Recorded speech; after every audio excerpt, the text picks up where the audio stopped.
എന്തുകൊണ്ടാണ് ചിലർ ഉറക്കത്തിൽ നടക്കുകയും സംസാരിക്കുകയും ചെയ്യുന്നത് എന്ന് നിങ്ങൾ ചിന്തിച്ചിട്ടുണ്ടോ? ഇവ രണ്ടും സാധാരണയായി കാണപ്പെടുന്ന പാരാസോംനിയാസ് എന്നറിയപ്പെടുന്ന ഉറക്ക തകരാറുകളാണെന്നാണ് ആരോഗ്യ വിദഗ്ധർ പറയുന്നത്.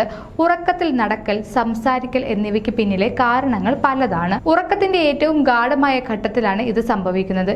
ഇത് നോൺ REM സമയത്താണ് കൂടുതലും ഉണ്ടാകുന്നത്.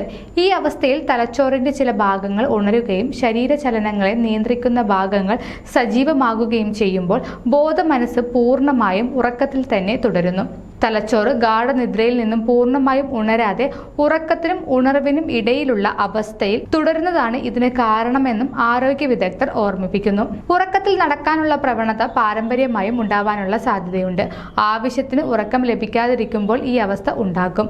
കടുത്ത മാനസിക സമ്മർദ്ദം, ഉത്കണ്ഠ അല്ലെങ്കിൽ പനി എന്നിവ ഉറക്കത്തിൽ നടക്കുന്നതിന് ഒരു കാരണമാകാമെന്നും ആരോഗ്യ വിദഗ്ധർ സൂചിപ്പിക്കുന്നു. ഉറക്കത്തിൽ സംസാരിക്കുന്നത് ഏത് ഉറക്കഘട്ടത്തിലും സംഭവിക്കാം.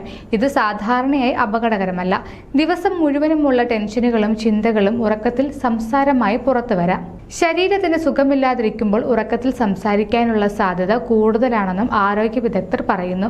ഉറക്കത്തിൽ നടക്കലും സംസാരിക്കലും സാധാരണയായി ഗുരുതരമായ രോഗങ്ങളല്ലെങ്കിലും അവ ചില ദോഷങ്ങളോ അപകടങ്ങളോ ഉണ്ടാക്കാം. ആയതിനാൽ ഇത്തരത്തിലുള്ള ബുദ്ധിമുട്ടുകൾ നിങ്ങളെ അലട്ടുകയാണെങ്കിൽ ഒരു ഡോക്ടറുടെ സേവനം തേടുന്നതാണ് ഉചിതം.